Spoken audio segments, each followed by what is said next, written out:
The movie starts with Matthew in a state of grief. It seems he's just lost his life partner, and he has to be peeled away from the lifeless body tucked in bed. Sometime later, life is a series of mundane activities for him, and he looks like a mess while doing them. He's in the process of taking a substantial amount of pills that raise eyebrows when he gets a knock at the door. It's Madame Dune, his housekeeper, whom he's shocked to see because he's lost track of time and schedule. She goes about putting things in order, and he mentions he's stepping out for lunch. Lunch dates are on Thursdays though, with a Madame Larry, and it's only Wednesday. Matthew goes out for his regular order at a joint he has visited every week for the past 3 years. Luckily, one of the attendants knows him and his usual order and serves him. There's a language barrier between him and the French citizens, even though he's lived there long enough to have learned a thing or two. It's so bad that the attendants gossip about him right in his presence, and he can't even tell.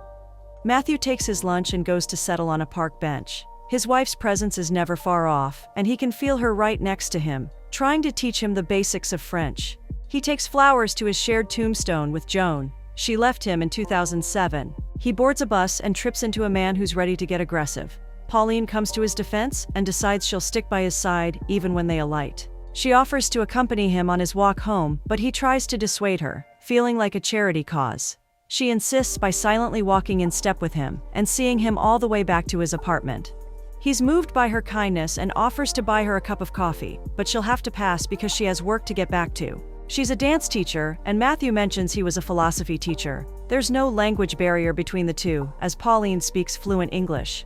At his apartment, Matthew picks up the landline to call his son. He's supposed to come over to see Matthew with his family, but Matthew learns over the short call that won't longer be possible because his wife has some other plans. Thursday comes, and Matthew has his lunch with Madame Larry at their usual restaurant to practice his French.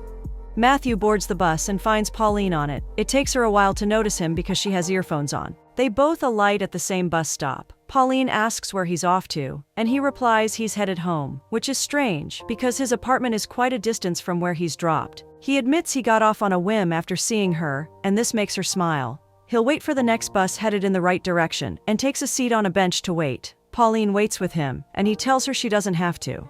She introduces herself properly to him, and he does the same. Next thing he knows, she's inviting him over to the school she teaches in, asking him to come over when he can spare the time. He says he does have a lot of spare time on his hands, and she infers he could take a dance lesson then. The first class is in the house. She hands him a flyer and informs him that she works at the school on all school days except Thursdays. His bus comes, and he has to leave for home. Matthew shows up at the school but is having cold feet. Thank goodness for Madame Larry, who's in his company and is excited on his behalf. She pulls his arm towards the building's entrance, because there's no backing out now. The class is in full swing, and Pauline is an expert in her field. She notices Matthew and smiles at him. This makes Madame Larry question if they know each other. Oui, madame. Pauline calls for some basic steps before they take it further into pairing. During the couple's dance, Pauline instructs that they close their eyes and let their partners lead, but Matthew has other plans. He's fixed on Pauline, who in return smirks and gestures how his eyes should be closed. The class comes to an end, and Madame Larry voices that Pauline is a good teacher and has led an enjoyable class.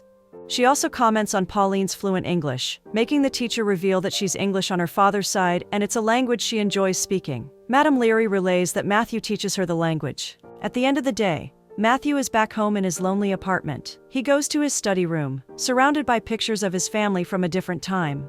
Early the following morning, Matthew decides to try a new look. He shaves off his scruffy beard.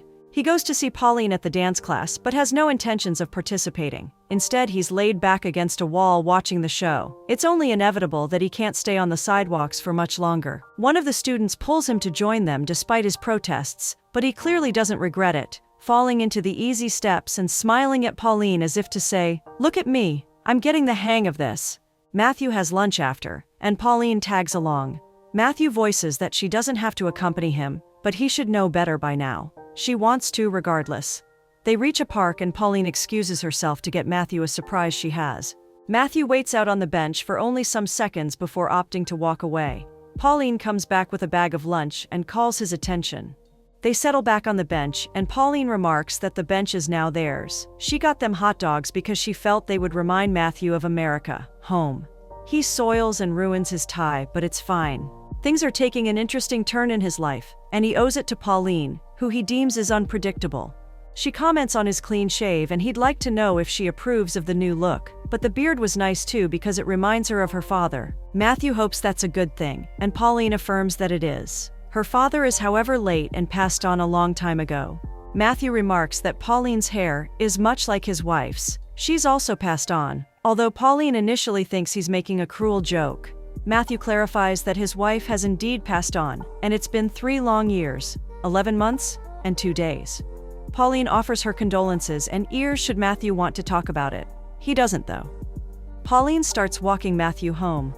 On the way, she finds Lucien who has been looking for her and is exasperated. She apologizes and does a brief introduction between him and Matthew. She states she has to get going and hurries along with Lucien, who advises her to stop treating her students like lost puppies. Pauline replies that Matthew is not her student.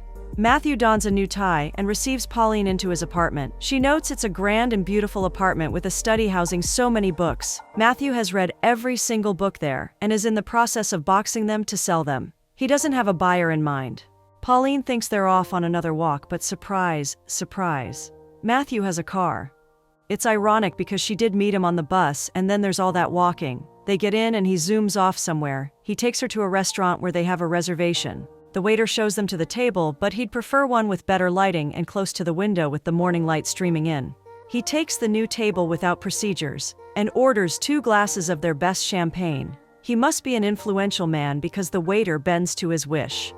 Matthew tells Pauline he was a professor at Princeton and asks if she ever went to the university. She didn't mind going but somehow never did. She believes it's too late now, but Matthew disagrees. She says that her mom isn't impressed with the path she's taken. She wanted her to become a dancer, not an instructor, and feels her daughter lacks ambition. Matthew disagrees again as he sees Pauline as a real dancer. She asks him about his books, about what has moved him to give them all away.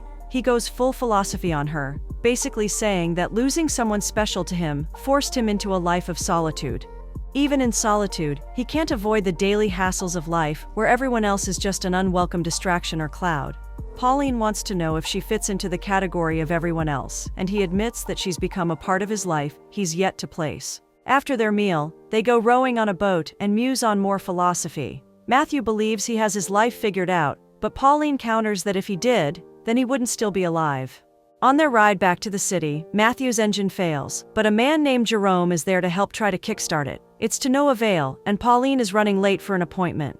While he's out of earshot, Pauline wants Matthew's opinion on Jerome's attractiveness. Jerome offers to drive Pauline back while Matthew waits for a tow truck. Before she leaves, she promises to call and check up on him later that night. Matthew retires home and invokes his wife's presence. He expresses that he can't place how he feels. She asks if they should leave for home then, but they're already home. She'd wanted to be buried in France. Matthew is home wherever she is. During his next lunch with Madame Larry, his head is in the clouds, and she questions him about it. She'll be leaving soon to go stay with a cousin who has just been widowed, so she's not all alone. Matthew reveals that he's contemplating leaving too. Matthew spends that night preparing letters for everyone who's a part of his life in France, including Madame Dune and Pauline. He concludes the night by taking yet another dose of pills that could raise concern. Madame Dune comes to check on Matthew the following morning, but the apartment's door is latched and Matthew fails to answer. Matthew is admitted to the hospital, and when he regains consciousness, he finds an upset Pauline. She wants an explanation of what happened and why Matthew would take leaving into his own hands.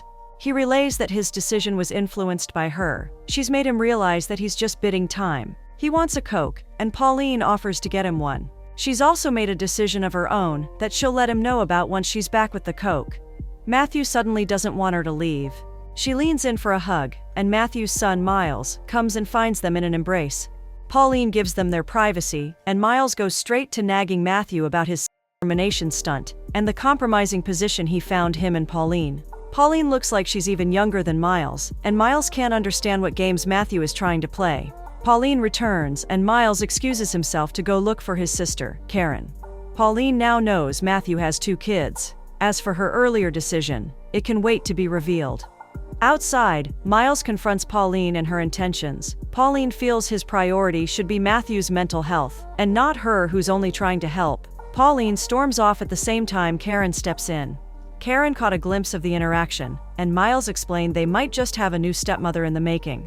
Karen greets her father and asks him about Pauline, calling her a bimbo. This riles Matthew, who promises that such names could get her caught off from him. Karen understands. Her dad means every word.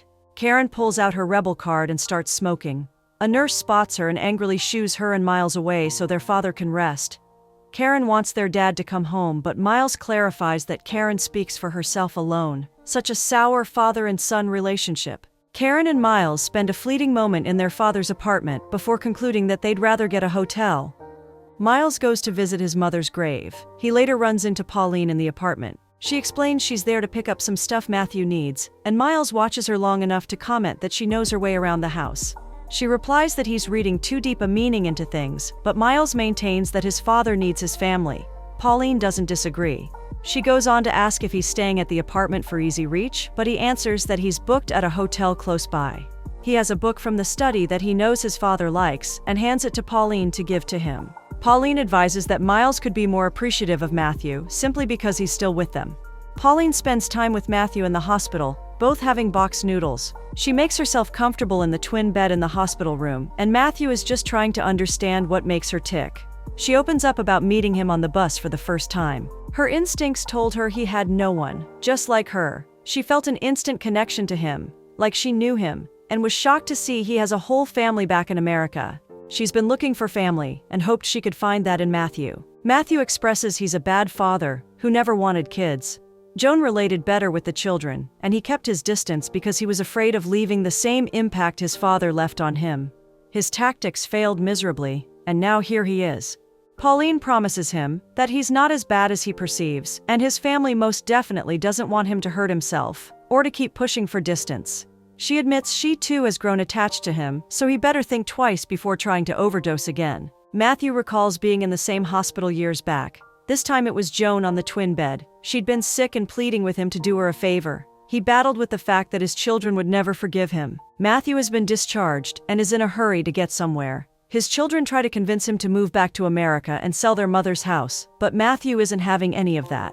Not even when Miles alludes that he's lonely and miserable. Matthew leaves, and Miles sees a flyer that gives him an inkling of where his father has run off to. Just as he thought, Matthew is having happy feet at Pauline's dance studio. He doesn't even notice his son watching him. Karen has to return back home to her family, and Miles' flight is supposed to be the next day. He, however, is planning to stick around for a few more days. Karen understands he's in no hurry to return because his wife left him a month ago. He didn't tell her, but the wife did. She hugs him, promising that everything will be okay. Pauline and Miles hash things out in a cafe. She successfully clears that Matthew and her are not romantically involved. She's simply just attending to his obvious needs.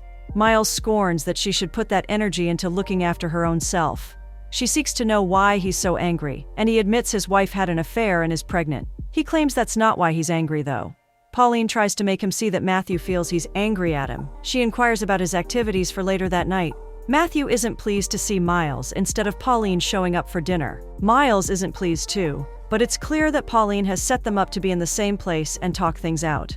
Conversation between father and son is stilted until Pauline shows up and Matthew's mood brightens. Miles wants to leave and Matthew is indifferent about it. Pauline plays the mediator between the two, but she can't keep them under control like she wants. Miles brings up St. Malo, and Matthew is upset. Joan's house is there, and he doesn't want a discussion about selling it. Miles persists that it's not just his decision to make, but Matthew is riled. Their voices are raised, and a waiter comes to warn Pauline that both men will be escorted out if they can't lower their tone. Matthew explodes that Joan is gone, and he wishes the reverse was the case because now he feels lonely and miserable. He feels like he has nothing. Miles is hurt by those words and picks himself up to leave. Matthew is frustrated and just wants to know why Miles is always so angry. It's simple. His dad acts like only his mother matters. He never learned to share her. Miles walks away, and Pauline follows suit. Matthew is confused about what has just happened. Pauline runs after Miles to apologize for how dinner went, but Miles just wants her to stop interfering in family matters and go away. Miles orders a cheese sandwich without the pickles, just like his father would. Matthew shows up for dance class, but Pauline is absent because she called in sick. He finds her at her address, and she gives him the silent treatment. He goes on to apologize for the previous night, hating that she involved herself in such a mess. Pauline retorts that she has problems of her own. She is alluding to the fact that both Miles and his father have made it seem like she has too much time on her hands to spare, and has deemed it fit to use it to fix strangers' lives. Matthew apologizes and expresses that he can finally categorize her. She's the crack in his life. Pauline is moved to embrace him, and a stunned Matthew slowly warms into their awkward hug. Pauline helps Matthew make a big move, and that's putting away Joan's clothes. He goes to get some suitcases to contain the clothes that have hung in the closet untouched for far too long. When he comes back, he sees Pauline has taken an interest in one of Joan's dresses. He allows her moment before making his presence known. They end up in a pawn shop, and Matthew decides he'll do away with the suitcases as well. Matthew and Pauline have small talk in the car. Matthew remembers Jerome, wondering what happened between him and Pauline. Pauline replies it wasn't meant to work out because Jerome couldn't stand out. Matthew, on the other hand, stands out to Pauline. He's a gentleman in her book, and she enjoys his presence. Miles and Madame Dune find Matthew's apartment empty, and Madame Dune worries if they should call the police. Miles would rather they wait it out. The drive leads to St. Malo, and both Matthew and Pauline enter Joan's abandoned house. Joan's presence becomes overwhelming there. Matthew sees her in place of Pauline drawing open the curtains to chase out the darkness. He breaks down crying, and Pauline wordlessly cradles his head against her belly. Meanwhile, Miles is still waiting, getting busy with unpacking some books back on the shelves. Pauline takes a nap and wakes to Matthew busy in the kitchen. She offers to help, and Matthew is game, clearly in a jolly good mood. He corrects an earlier statement she made on their drive to St. Malo. She'd said she liked him because he stared at her for no reason. On the contrary, he has a number of reasons. She's beautiful, smart, and doesn't hide her sadness well, at least not to him. When she's happy, it radiates through her. She's not mean or rude but kind and funny. Plus, she's pure-hearted. When he's done with the list, she's smiling from ear to ear. He tells her she reminds him of Joan, and he wants her to have the house. Pauline is overwhelmed with the offer because the house is a family affair. Matthew voices she's become family to him. Still overwhelmed and speechless, Pauline takes her smoking to the porch. Matthew approaches her, and she lets on that he's throwing away a dream she's always had. Matthew grills that a perfect family does not exist, and Pauline needs to stop expecting that from him and his children. Pauline does not believe his children hate him, but Matthew is adamant that they do. They do because he took their mother away from them. They were in Paris when she was diagnosed with cancer. She underwent treatment, and Matthew believed she would get better, but she only got worse. It happened so suddenly. The children wanted her home, and she did want to go home, but that was before the illness got worse. Joan made Matthew promise not to tell the kids that she was ill. Her passing came as a surprise to them, and Miles took it the hardest. After a glass of wine, Matthew falls asleep, and Pauline tucks him in, leaving a note. She goes back to Matthew's apartment and finds Miles, who demands to know where his father is. Not in that tone, mister. Seeing Pauline walk away makes him apologize and call her back, properly inviting her in. Miles expresses his resentment about his father pushing him away, both when his mother passed and now that he's trying to join her. Pauline decides to tell him something he needs to hear. Matthew wakes and reads the note from Pauline. Pauline has told Miles the truth, and Miles understands better now. He's less hostile with Pauline, even showing her a picture of his mom with his son Kyle. Pauline is impressed that Miles carries an actual photograph around rather than a digital photo on his phone. Miles remarks that Pauline is easily impressed. Matthew scribbles a note and boards a taxi to Paris, the one in France, because apparently there's a number of Paris scattered across America, so it's good to specify. Pauline dozes off for a while. When she stirs awake, she's in a hurry to leave. Miles follows her out the door and calls her back to him. She rushes into his arms, and they lock lips, entangled in each other. Matthew finds them but doesn't announce his presence. He waits for Pauline to leave before ringing the doorbell. Miles answers, and Matthew goes straight to the point. Hurting Pauline is not an option. Matthew is in the middle of lunch when someone rings the doorbell. It's Miles, and he invites him in for lunch. Matthew soon explodes. He thinks Miles is lying to Pauline and cheating on his wife, Susan. Miles catches him up to speed, but that isn't the case. Susan has filed for divorce. The blaming game begins. Matthew feels Miles is giving up too easily on his marriage, but Miles argues that he tried, and his dad needs to stop being so hard on him. They have a lot of spite to get off their chests, and they have a row. The crescendo is Matthew admitting he didn't want Miles to become like him. Meanwhile, Pauline goes back to St. Malo, but Matthew is long gone. Miles lets Matthew know that Pauline told him the truth about what happened to his mom. He's not angry at anyone anymore and just wishes he'd had the chance to say goodbye. Miles sees his mom in Pauline, and Matthew strongly advises him to do everything right to keep her. Miles eventually has to leave, but he'll be leaving on a good note. He gives his father a hug and promises he's not as alone as he thinks. Matthew tells him to tell Pauline that he's figured it out, sure she'd understand exactly what he means. Matthew writes a note and leaves it in the master bedroom he once shared with Joan. He takes her picture off the frame on the nightstand and takes it with him to another room, shutting the door tightly. Sometime later, Pauline comes to the park and takes a seat on a bench. She tells Matthew she misses him and can feel his presence, telling her she misses him too. Miles joins her on the bench and informs her that Matthew left St. Malo to her. She voices she didn't want it, but it's already been done. Miles has to go see his son, but he promises he'll be back for Pauline. Pauline shrugs and falls in step beside him as he beckons on her to walk with him.